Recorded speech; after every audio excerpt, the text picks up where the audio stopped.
take over the facilitation of the session. So I will do the introductions and the welcome and get you guys going. But at some point, I'm just going to step out and continue the session with the colleagues in economic and management sciences. And then my colleague Joey will just conclude the question and comment session in the Auxin.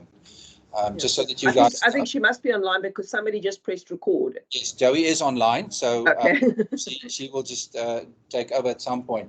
But I think let's start. So the colleagues in the room, welcome to my EMS colleagues. You guys heard, I think, what I was explaining to Debbie now. So our student feedback session dovetails with the student feedback session on that's being presented as an Auxin at the moment. And the reason I want you guys to participate, at least in the first part, is because it's also about alternative ways of collecting student feedback. So both Gareth and Debbie, I'll introduce them just now, are going to share something about the use of class reps in collecting student feedback. Okay, so to my colleagues in the room, just so that you understand what exactly is going on.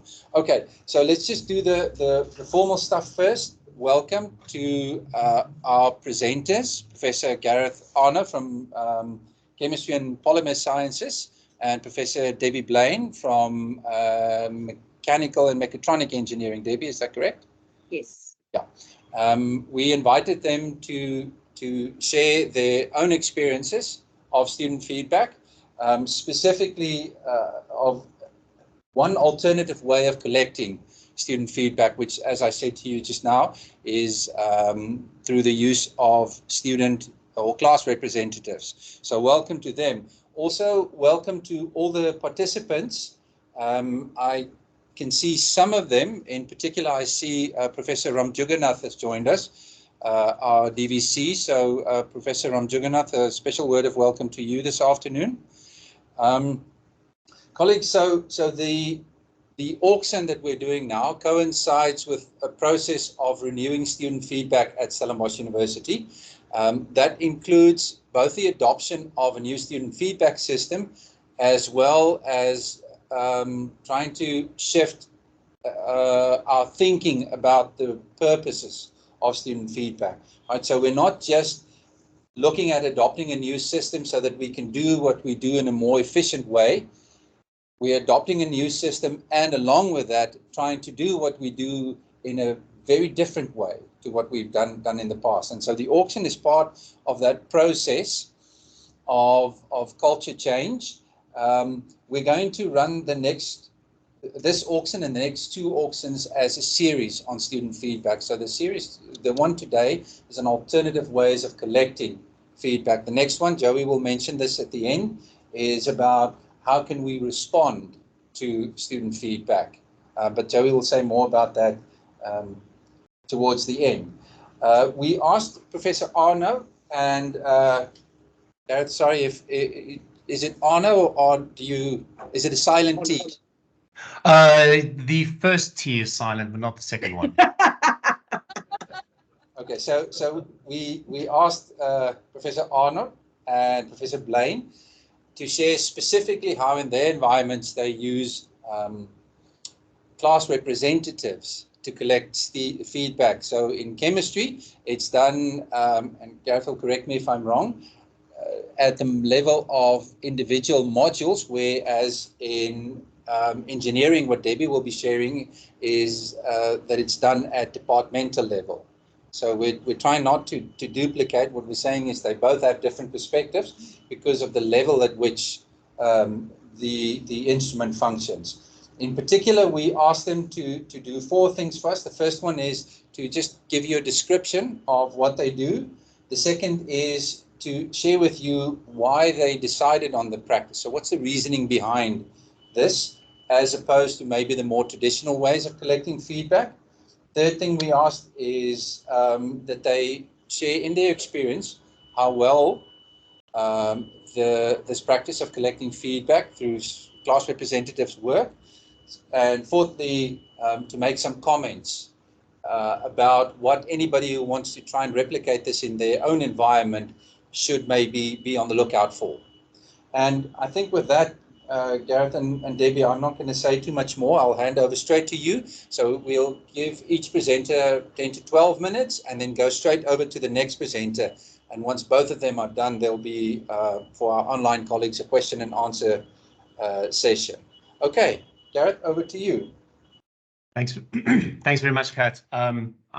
I'm hoping I don't actually need 10 to 12 minutes and that it'll probably be closer to like 5. Essentially, what I was doing is I would meet weekly with our class reps. The context is our first year course, which I convene, and I became the convener the first time last year, 2 years ago, sorry. I decided there were a couple of new things that I wanted to do, and I decided to rather meet with the class reps once a week in order to just touch base with them with what was happening in the class and sort of slowly manage some of the things that I was wanting to do in the course for the first time. Our first year course is huge. We have 5 separate class groups. It's over 1,000 students.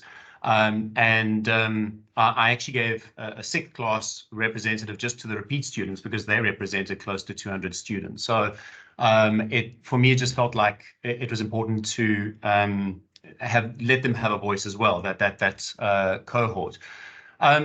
So the idea was actually not, it actually didn't have anything to do with student feedback in a way. I guess, yes, I wasn't thinking of it that way. I was just thinking of it a way of keeping sort of tabs on what was happening in the class. But I certainly wasn't thinking of it as like a feedback system, which of course it is, but that just wasn't the thing that was going on in my mind at the time. And so essentially, yeah, I got, I took the group of 6. We met once a week. I was lucky. I asked the department to spring coffee for us so that we could, just encourage them with that. I did realize just how over timetabled first year students are. Literally the only time that we could ever meet, all 6 of us, was at 7:30 on a Tuesday morning. Otherwise, there was just not a single other block available where all 6 could meet at the same time. And overall, it was very good. So I did it 2 years ago. And so last year, I absolutely just went ahead and did it again, because what I found was that by meeting regularly with the class reps, one very, very quickly started to pick up where problems were emerging within the class. I mean, the class are on these WhatsApp groups. We all know about that, but we don't get to see them. So we don't see what they're moaning about. But by building a relationship with the class reps, they could see where I was coming from as representing the academics. They could see where I was coming from. And a lot of the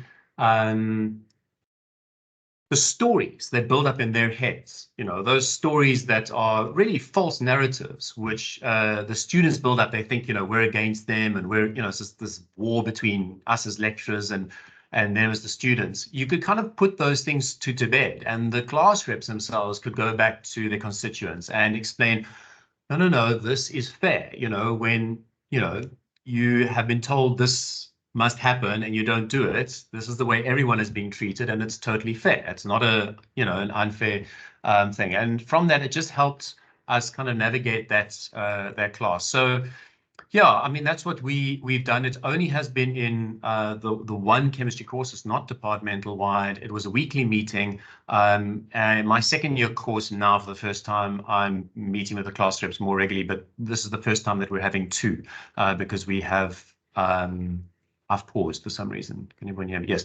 I've got a course that is quite big as well. It's about 200 students, and there's like 50% from agri-science and 50% from science. So the NSCAR had said that, what's it called, the Student Representative Council, they recommended that class reps, there'd be 1 for each faculty. So I've done that, and we're starting that off in this course.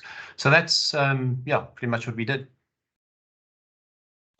Thanks, Gareth. So I know there might be questions, but I think let's give Debbie an opportunity, and then we'll take all the questions and comments. I have just 1 or 2 questions, but Debbie, can we hand over to you? Okay, cool. So we actually have a formalized class representative system in the Faculty of Engineering, and as is very engineering-like, we have a document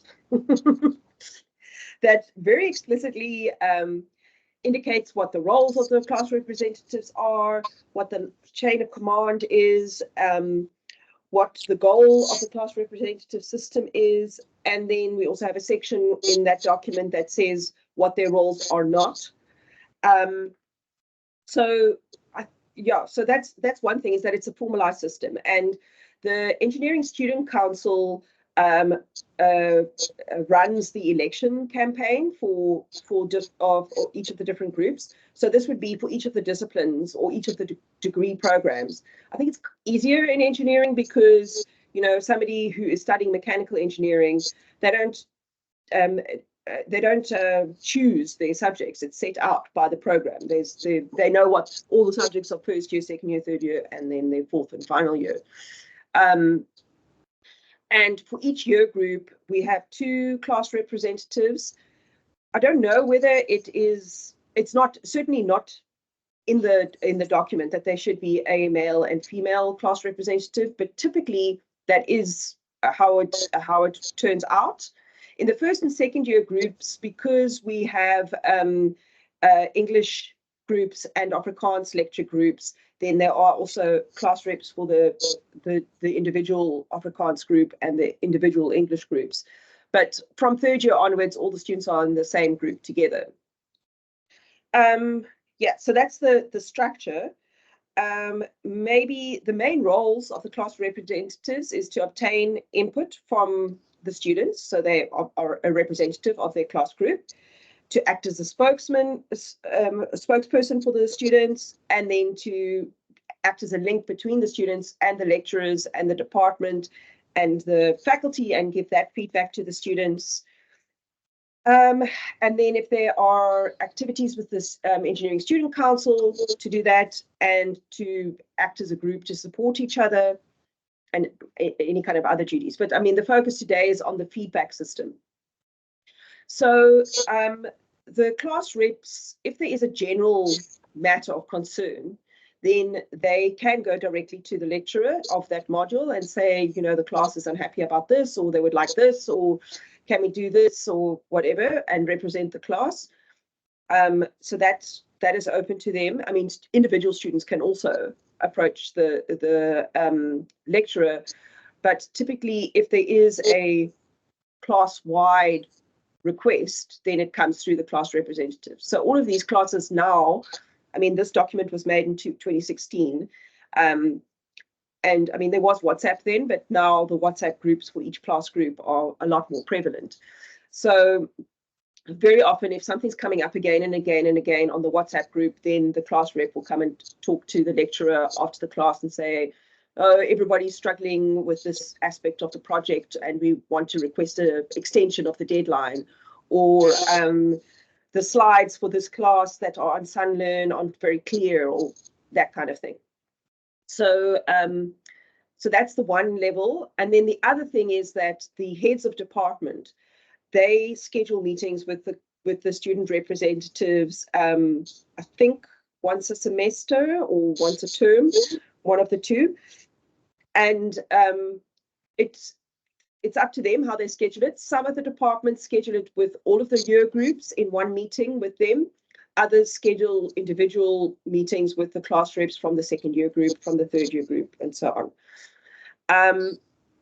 And so I did canvass our heads of department and ask them for some feedback on how effective those meetings are, because my experience as a lecturer, having had feedback from some of those meetings that the class reps have with the heads of departments, has generally been positive. Not in terms of that, you know, that there was good feedback, but the way that it was handled was very contained and fair, I felt. So, for instance, after they've had this meeting with the heads of department, they'll go through all the different modules and they will say, oh, no issues with this module is problematic because of this, and so on. And if there's an issue, then typically what happens is that the head of department then goes to the lecturer who's involved and says, this is the feedback from the student reps. Were you aware of this? Have they spoken to you about it? What is your perspective? And then there's a discussion. So I think for me, the really valuable part is that you're not focusing in, when you get student feedback in the traditional system, it might be one student with a bugbear, you know, and maybe they missed something in class, or maybe they've got their own stuff going on. But with the student representative feedback, you're getting the feedback of the group. And then because there is this in-between communication, I think the student reps can be more open and don't have to kind of sugarcoat things. And then as well, because it's going to a head of department, they understand the context of the program and who the lecturer is and what's going on there, and they can have that discussion, and it's a mediated discussion. And the outcome I have found has always been really positive. So an example that I can give you is the module that I teach is a second year module, and material science, and we have really taken that module and made it very blended with a lot of integrative learning, different activities, different learning modes, and so on. And the second years find that challenging because it's the first time they are engaging with a mixture of online self-paced learning and in-class learning, and in-class lectures where it's not a lecture, it's come to class and we're going to discuss the stuff that was online. And it's very unfamiliar to them. And depending, I mean, we've done research on this, depending on their level of comfort with self-directed learning, they can either have a positive or negative response to it, and so on.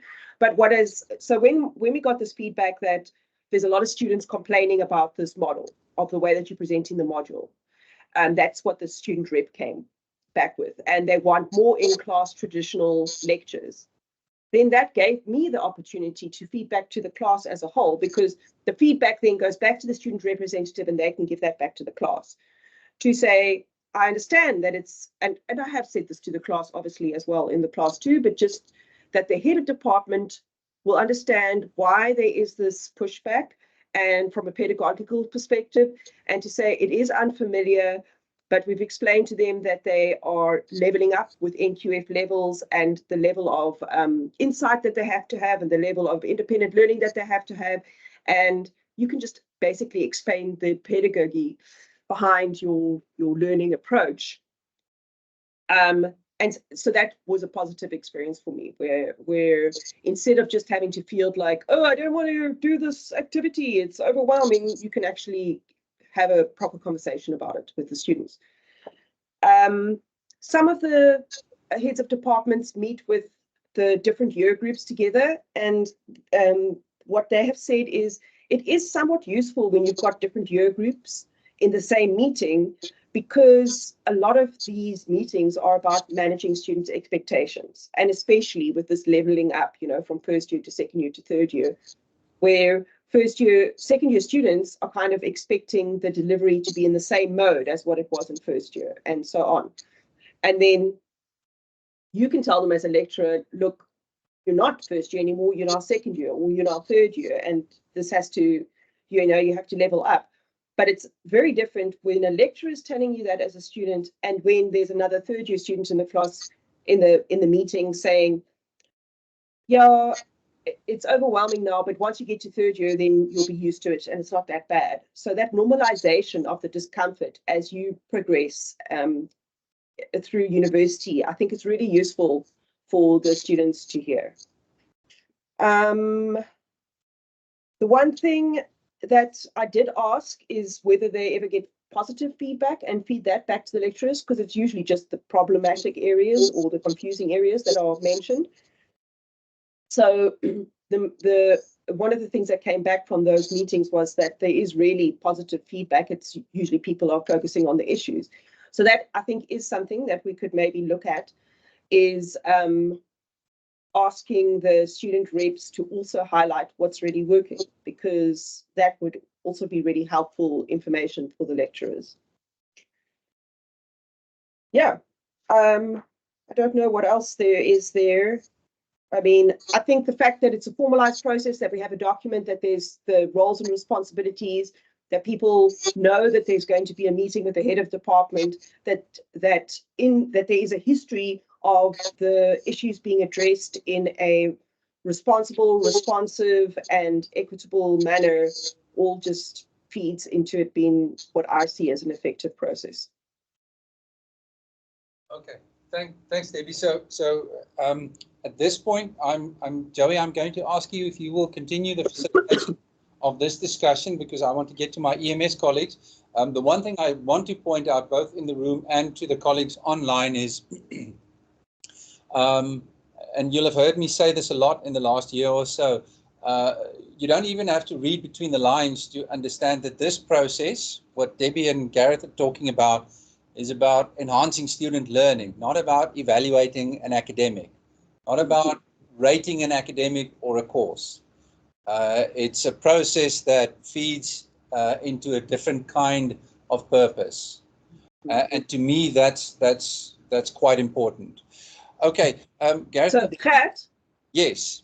I think just on that, I think the thing that I also recognize with Gareth is that, and it's something that I'm passionate about, is it's that collaboration with the student, and it's that respect and honoring the student as a participant in the learning experience and valuing their opinion.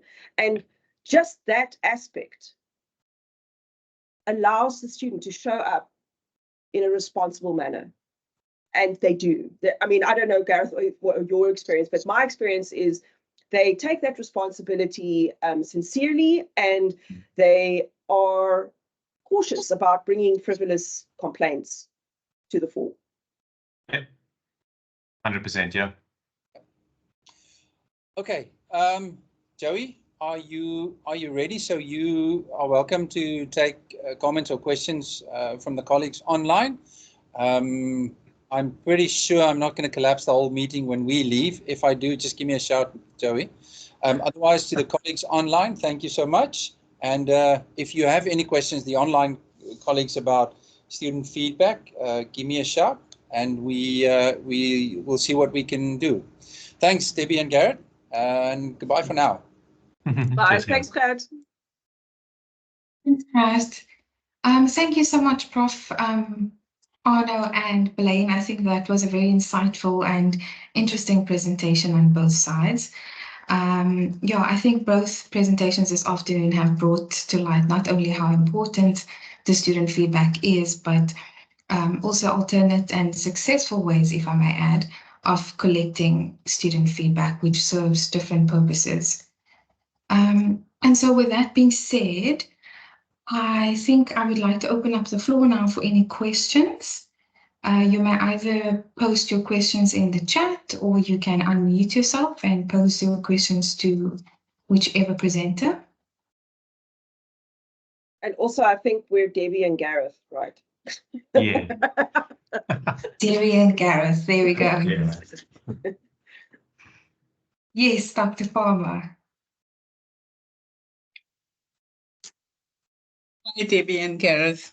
So nice to see you from a different aspect, because I'm not at Centre for Teaching and Learning anymore, but still very interested in what's happening here, and taking a lot of what I learned from people like you, like both of you, who are taking teaching and learning forward. So I think that you've probably heard a question like this from me before, because for me it's always about rollout and spreading the message, and getting more people on board, because obviously the multi-pronged approach, using the formal student feedback and now you guys using the student reps, probably just a practical question for both of you, how are you going to encourage your colleagues to use the same? Because there's so much positive that comes out of using the student reps and having the students invested in their own learning, and knowing that, it's not just something that's going to someone at the back in the formal feedback, but that their actual interests are also worked through. And for me, from the Transformation Office, this is transformational teaching and learning happening here involving lecturers and students. And so how would you go about kind of rolling out this idea to greater faculty? So either one of you, don't rush me. I'm going to jump in here, Debbie, because I think in your case, it is already there, isn't it? I mean, it's already in the Faculty of Engineering. I think in my case, it's not, but I'm very wary with things that I do and then thinking that other people should do the things that I do. So for instance, I see what's happening in engineering and what Debbie was explaining. I like it. I think it's a very good model. Also, from a timing perspective, probably less onerous because the meetings that are happening, you know, I was doing meetings once a week. It was a really big course. So, you know, it was something that it needed to be managed. But I'm very cautious of, you know, insisting that other people should do what I do. So the first year course that I operate or convene is in the second semester. My colleague who runs the first semester one doesn't do this. I've told her like how, you know, this is, you know, really helps me and I think it's really good and et cetera, et cetera. But she chooses not to do it. And I don't have a problem with that. If for her that's not an important thing, then it's not an important thing. And she may have other ways that she wants to get, you know, information and feedback from the class. So I'm very wary. I know when I spoke to Gert, when he came to speak about the feedback and that, and of course the feedback is a much bigger system because it's also, you know, it's the other feedback, those forms and the online stuff and all that kind of stuff. And I hate it. I'm like, you know, it's so useless, right? Yeah, the minute you institutionalize stuff, it's stupid. It doesn't work. Because you're going to get the people who's just like, you have to do this. And because you have to do it, it just becomes a box checking exercise and it loses what it's meant to be. And I think that applies across so many different areas. And Stellenbosch, unfortunately, has this tendency to want to push institutionalization. You know, there's this very strong top-down control. And I'm very wary of it. It worries me. So I get feedback because I want to know and I want to do something right and I want to do it because I do care for the students. And you can see that in Debby as well. And many of us here, I think the people who are here, probably everyone who does care. That's why we're here. But there are others who don't, and it's okay. You know, not everyone is going to be great at, you know, caring it's for the okay. students. Because I disagree with you slightly, because for me, it depends on the purpose for which the formal, you know, system is used. I think it has its uses, but it depends entirely upon the agents who use it and how they use it. But thanks for that response, Gareth. I hear you about not trying to enforce but just opening up the idea, you know, putting the idea out there because it might be something that people haven't thought about before and then it works well for them. But yeah, thanks for that response. So Jean, one thing that I can say is in my experience now, 16, 17 years at Stellenbosch University, when we used to take those handwritten forms into the classroom and then I would give the joys, I remember. Sorry? I remember those joys. Yes. And those printed out forms, and then I'd give my lecture, and in the last 15 minutes, I'd call the student rep and say, okay, here are the forms, I'm leaving, you guys finish up. That form of student feedback gave much more of a representative sample. Since the feedback has gone online, students just don't get around to it. So you get 6 people out of a class of 380 responding. And then you've got to present that as part of your performance evaluation, which is nonsensical, you know. But I mean, this is something that's been discussed many times before. So I think, unfortunately, I think that some things are just better done by hand Or if you're not going to do that, then rather have focus interest groups or something like that. So what I wanted to say is that where I agree with Gareth is these are one of the ways that you could engage with your students in interactive, collaborative feedback on what's going on in your class and how to tweak things as you're going along. And so in my class, so this is now not at the faculty level, this is in my module, I don't have regular meetings with the class reps, but I do have regular email contact with them. So right at the beginning, I'll find out who the class reps are, and then if something's happening or whatever, then I will email the class reps and I will use them the whole time. Like, what's the feeling about this? You know, what's going on here? You guys must let me know. And once you start that channel of communication, then it becomes free-flowing. They then realize you do care, you want to hear from them, and that channel of communication, then it keeps on going. So I think that is the cool thing, is as soon as you have that buy-in and that rapport, that the student then trusts you and realizes you're here to make their learning experience better, then they completely buy into it. So one of the things that I recognize in a lot of people where they don't want to go down that path is that they've been burned by the student feedback, and they're like, I don't actually care what my students think because they don't understand what I'm doing and I don't have the time to explain it to them, and it's going to be a negative experience. So I think the way that we can spread the news is by telling people, if you build that rapport with your students, if you get the buy-in, if you truly are open to making the classroom a better learning space, they absolutely come to the party, and it makes your life easier, not more difficult. Can I just put one thing in terms of the student feedback? I agree that the paper things you certainly got a lot more stuff put down. But my solution has been to put stuff behind paywalls, so to speak.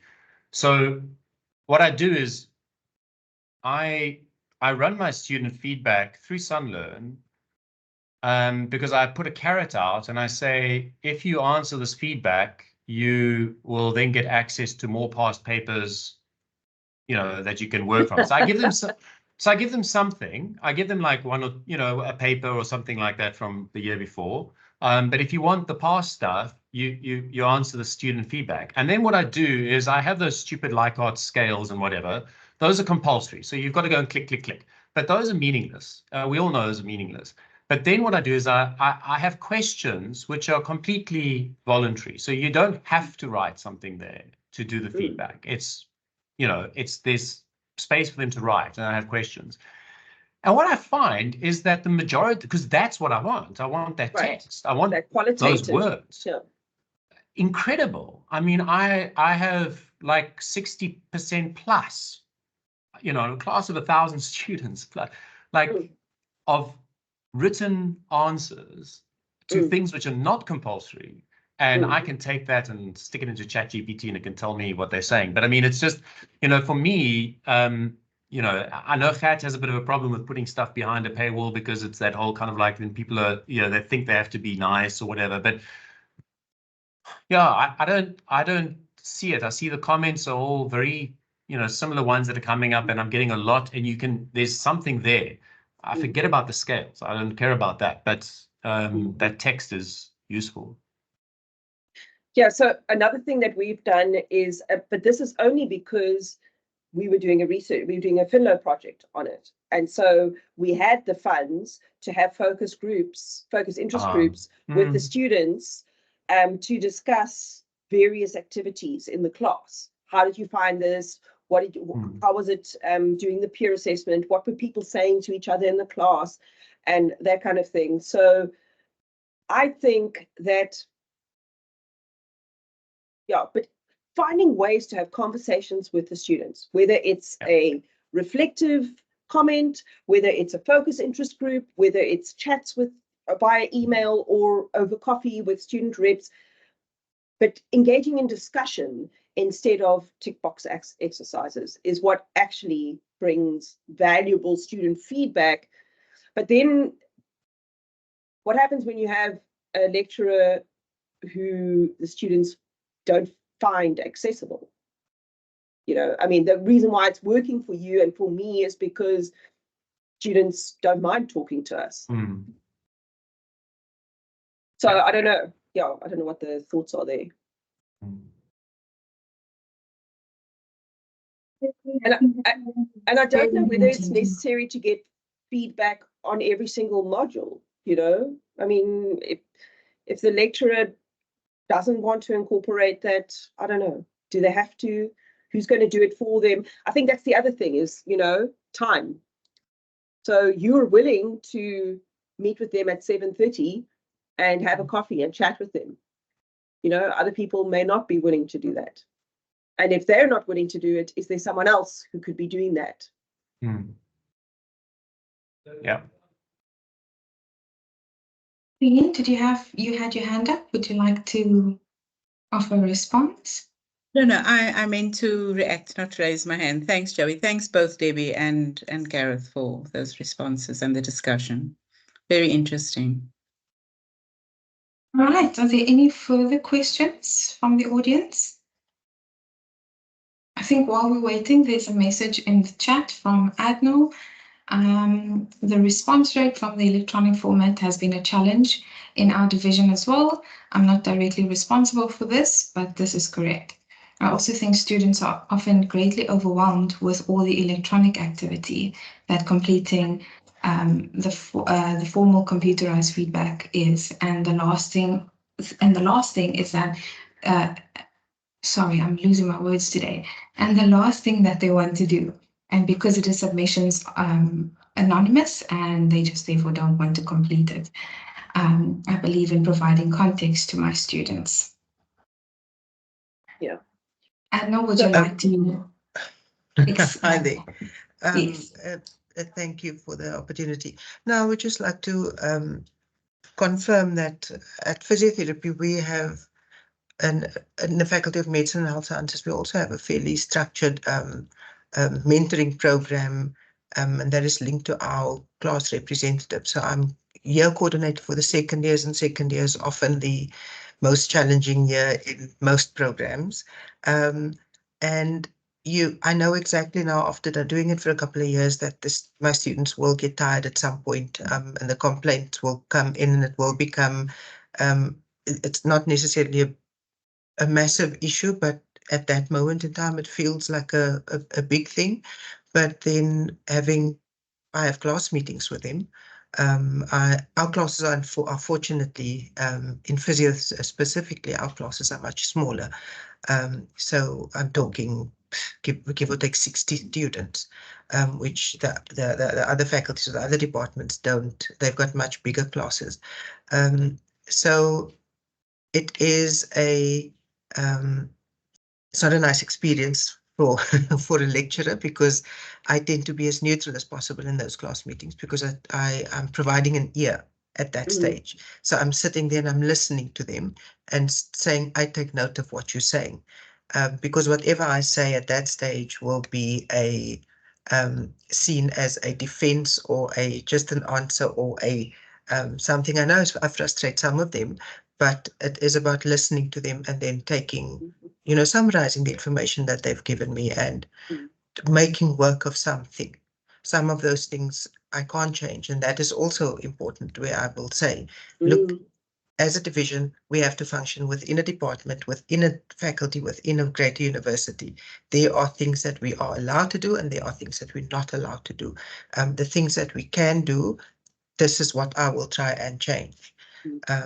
And also make them understand that their feedback, and often I can have that discussion with repeat students, is based on this year's feedback, there will be some changes made to next year. Yes. And getting them to also understand that some changes can't happen overnight. So that is just putting my typing into context there. I really like what you're saying, Adnor, because just last week we had the Vice Dean of Teaching and Learning from the engineering school at the University of Calgary. She was here, and she was saying a lot. We had a workshop on wellness for staff in trying to create a well environment for students. You know, I mean, we all want to create an environment where students are going to thrive. And what came back when I was asking the heads of department was this managing expectations, right? But really, my experience has been exactly what you say. Just being heard and realizing that somebody values their opinion, just that is already golden. And then saying, okay, great, I hear you. This is what I can do. This is what I can't do. And this is what we can do, but not this year, next year. And you've helped other students. You know, that it just changes the whole vibe in the classroom completely. So I think that is for me what the real value is of this interactive, collaborative, continual feedback and discussion with the students.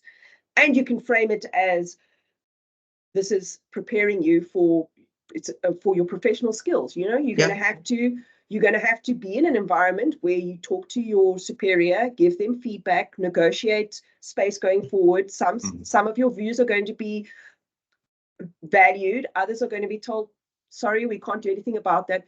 I mean, you can frame it. So, Jean, going back to your transformative student experience, you know, for me, take this opportunity and make it everything that it can be, rather than, no, this is what the module framework says, and that's it. I mean, that's so limiting. This is how it's always been done. So this is how it will be forever. And the other thing that we had in this workshop was, you know, this is how it's always been done, but it's the first time that student is experiencing it. Yes. You've experienced it 16 times. It's the first time they're experiencing it. And to just keep that in mind, it's like, yes, you can go to sleep and press play on your tape recorder, because I'm from the 80s. and then say, you know, blah, blah, blah, blah, blah, blah, blah, blah. But it is a new person. It is a new class. It's a new generation that's coming into that space. And that's part of our duty, right? That's part of our mandate, is to help these young people develop not only the module content, but their graduate attributes. Okay. Cool. Joe, I've got a meeting at 2. I mean, there's still time, but I just want to be mindful of that as well, that people might have to go on to other meetings.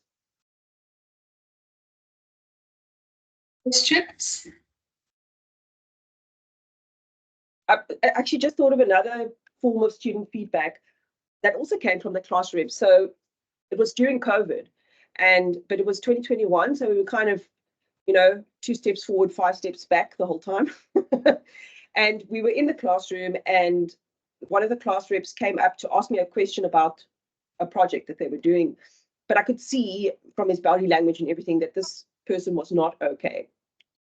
So I said to him, like, what's going on and everything? And he said, no, it's the last 2 weeks of the semester, and it's just like too much, right? You know, his first year was online.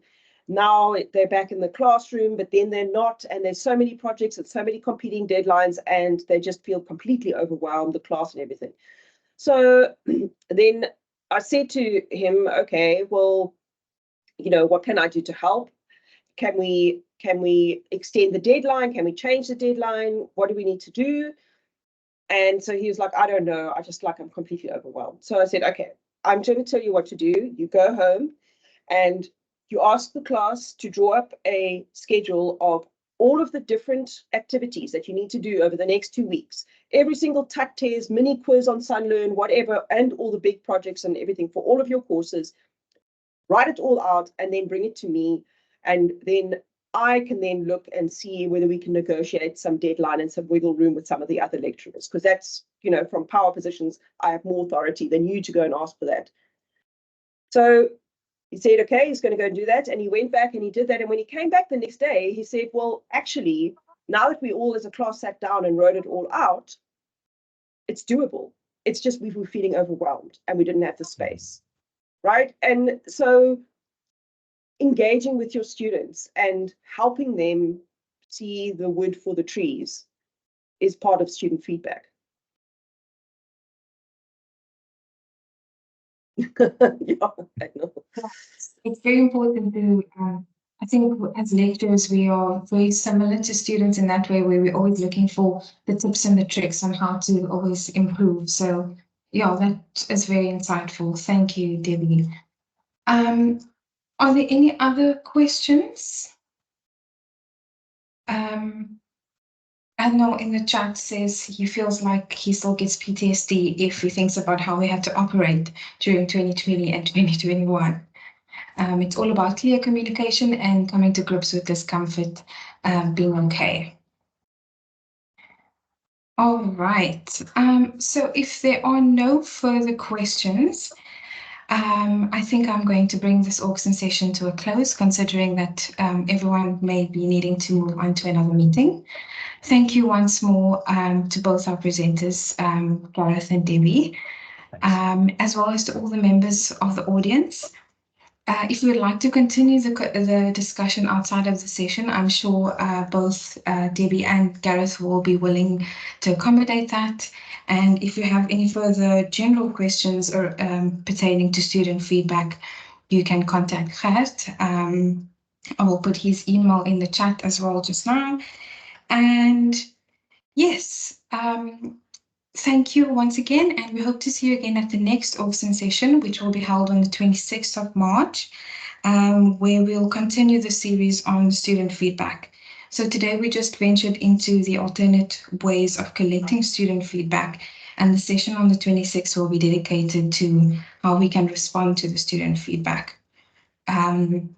So yes, this session will be advertised through the regular channels, via the info at Sun, as well as the CTEL website, and I'm sure you'll get a mail as well. Yes, so thank you very much once again, and bye-bye. Bye, everybody. Thanks for attending. Bye-bye. Bye. Thanks, Gareth. Thanks, Debbie. Okay, thank you.